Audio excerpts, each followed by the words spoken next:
L'invité de Comment j'ai réussi, Taïk Gris, cofondateur de On-Off. Bonjour. Bonjour. On-Off, c'est un système qui permet d'acheter un deuxième, voire un troisième numéro de téléphone sans souscrire à une nouvelle carte SIM. Ça peut être pratique, notamment pour utiliser un numéro de manière temporaire.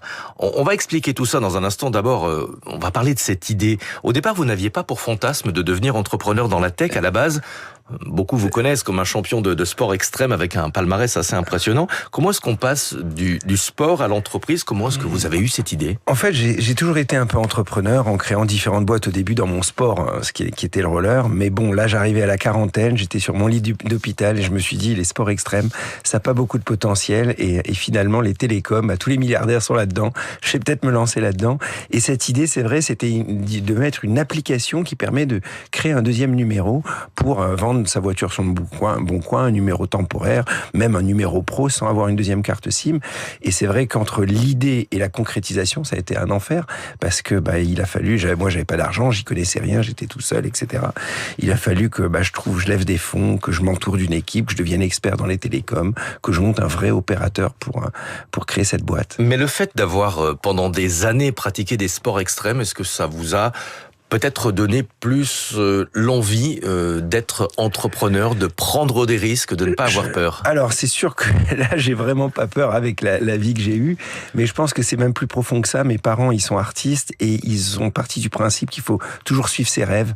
Donc, ils m'ont jamais envoyé à l'école. Je suis pas du tout contre l'école, mais du coup, j'ai même pas été une journée en maternelle à l'école parce qu'ils se sont dit, il faut que tu fasses les choses avec passion et avec rêve. Et donc, j'ai toujours vu la vie sans aucune barrière, en me battant comme un diable. Et quand j'ai imaginé ce truc-là sur le lit d'hôpital à me dire je vais créer moi aussi un opérateur mobile mondial, je me disais pas que je savais que ça allait être difficile, mais je me disais pas que ça allait être impossible. Et donc j'ai foncé nuit et jour. Alors ça fait déjà 11 ans, on n'y arrive pas en 5 minutes, mais avec le travail, personne peut battre le travail en fait. Est-ce que ce profil qui est le vôtre vous aide à trouver des partenaires ou est-ce que parfois on vous regarde avec des yeux un petit peu prudents? Au début c'était 100% l'inverse. C'est-à-dire qu'au début j'étais tellement pas légitime là-dedans. Déjà, j'avais jamais été à l'école. En plus, j'étais seul fondateur, créer un opérateur télécom, font des millions d'euros, régulier, un ovni complet. Donc, c'est sûr que les investisseurs, au début, en tout cas, les investisseurs professionnels, voulaient pas investir un euro. Et c'est ça qui est assez drôle, c'est que ceux qui m'ont suivi, ça a été des potes, des riders, d'autres champions sportifs, mon chirurgien, mon comptable. Donc, j'ai rassemblé comme ça un groupe d'amis, on va dire, de 150 personnes qui ont mis les 10 premiers millions pour démarrer la boîte. On va dire que c'est un réseau atypique. Alors, on va expliquer cette entreprise. On-Off permet de louer un nouveau numéro de téléphone. Pourquoi c'est plus intéressant que de souscrire à un nouvel abonnement chez l'un des opérateurs français, par exemple? Alors, en fait, déjà, on a plusieurs produits, mais les gens, ils ont leur numéro principal avec leur abonnement, mais ils veulent, par exemple, un numéro professionnel qu'ils peuvent éteindre le soir et les week-ends, etc. Et donc, ils n'ont pas envie de payer une deuxième carte SIM pour autant, ou avoir un deuxième téléphone dans la poche. Là, en téléchargeant l'application On-Off, on a tout de suite un deuxième numéro, sans pour autant avoir un deuxième téléphone, une deuxième carte SIM.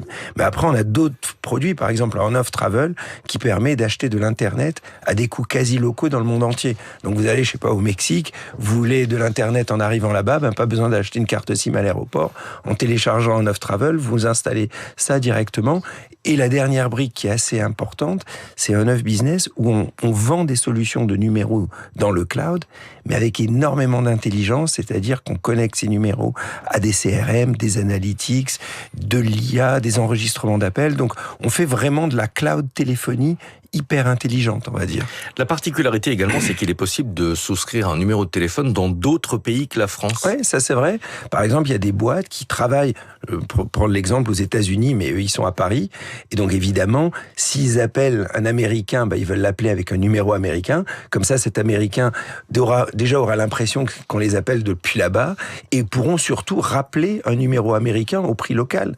Et donc, bien sûr, on peut, depuis la France, prendre un numéro anglais, belge, américain, etc. Vous êtes en train de faire tomber les frontières. Quelle est la cible? Pourquoi est-ce qu'on peut avoir besoin d'un numéro temporaire? Il y a 3 cas d'usage. Il y a vraiment la partie business, On-Off Business, c'est vraiment, surtout il y a beaucoup d'intelligence derrière, mais sinon, on va dire pour l'offre B2C, c'est des gens qui veulent un numéro pro, les jeunes entrepreneurs, le start-upper qui a envie déjà de segmenter son pro-perso sans avoir un deuxième numéro. Celui qui vend sa voiture sur le bon coin, évidemment, il veut une fois qu'il a vendu la voiture, il veut pas être harcelé toute la journée. Et on va dire le troisième cas d'usage, peut-être un peu pour de la rencontre. Le mec qui s'est pris un numéro pour se créer un deuxième WhatsApp. Voilà, on va dire les 3 cas d'usage, ça va être ça. Voilà, pour une partie peut-être un peu moins officielle de sa vie. Comme toutes les nouvelles technologies, elles sont parfois utilisées de manière frauduleuse, notamment pour des arnaques par téléphone. Est-ce que vous contrôlez l'identité des souscripteurs ? Ouais, évidemment. En fait, on est un opérateur régulé, puisqu'on a les tranches de numéros, etc. Et comme tous les opérateurs régulés, on est obligé de respecter les différentes règles que nous oblige l'ARCEP, etc. Donc réquisition judiciaire, identification, etc.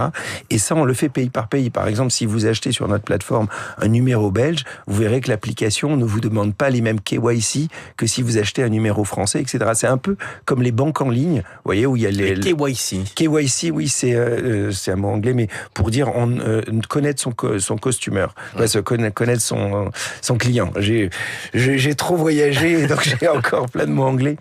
Donc effectivement, des impératifs qui sont différents en fonction des pays, et donc vous, c'est un peu comme les banques en ligne. La loi. Exactement, à 100%, et même mieux que ça, on est en train de construire de plus en plus de systèmes pour se battre contre. En fait, le fait qu'on apporte du software au-delà de la téléphonie, nous, on peut apporter beaucoup plus de barrières contre les spams, contre les arnaques, avec de l'intelligence artificielle. Et excusez-moi si ma question est un peu naïve, mais est-ce qu'on a suffisamment de numéros de téléphone disponibles pour distribuer comme ça à toutes les personnes qui téléchargent l'application ? Évidemment que si jamais il y a, 10 millions de clients qui prennent l'application et qui prennent un numéro, on va être obligé de rajouter un 11e numéro sur la numérotation française. Vous voyez bien, par exemple, en Chine, les tranches de numéros des numéros mobiles sont beaucoup plus longs que 10 numéros parce qu'il y a plus de gens. Donc, évidemment, le régulateur n'a pas envie de ça, donc ils font très très très attention à la numérotation. Et par exemple, nous, quand on est un opérateur et qu'on donne des numéros, on peut pas en demander des nouveaux si nos numéros sont pas utilisés à 80%. Quel est le tarif ? À peu près 5 euros. 5 euros par pour mois. obtenir un numéro. Voilà, et globalement, on a des appels et des SMS illimités avec ce numéro et plein de fonctionnalités. On peut par exemple écrire les SMS et les délivrer dans le futur. Pour des anniversaires, c'est très pratique. On peut avoir des répondeurs différents. On peut mettre le mode avion à des tranches horaires. Donc, il y a plein de fonctionnalités. Par exemple, si j'ai plus de batterie, moi, je peux récupérer mon numéro sur une tablette, un ordinateur et un autre téléphone. Donc, on a plein de fonctionnalités qu'un téléphone de base ne propose pas. Propose la téléphonie dans le cloud. Merci beaucoup d'être venu ce matin. Vous reviendrez nous voir puisque je crois que vous avez une feuille de route assez chargée pour cette année avec de nouveaux services et des choses que vous allez annoncer dans les prochains mois. On peut peut-être en savoir un peu plus ? Non, là je pourrais pas vous dire, mais en tout cas je viendrai avec plaisir et ça sera vraiment évident. En tout cas, ce qui est génial dans cette histoire, c'est que c'est possible du coup de partir d'en bas, tout seul, sans rien connaître et créer finalement une boîte. On est 120 aujourd'hui dans la boîte et c'est une belle pépite française. Merci Taïk Chris d'être venu ce matin, cofondateur de On-Off. Il est 6h22 sur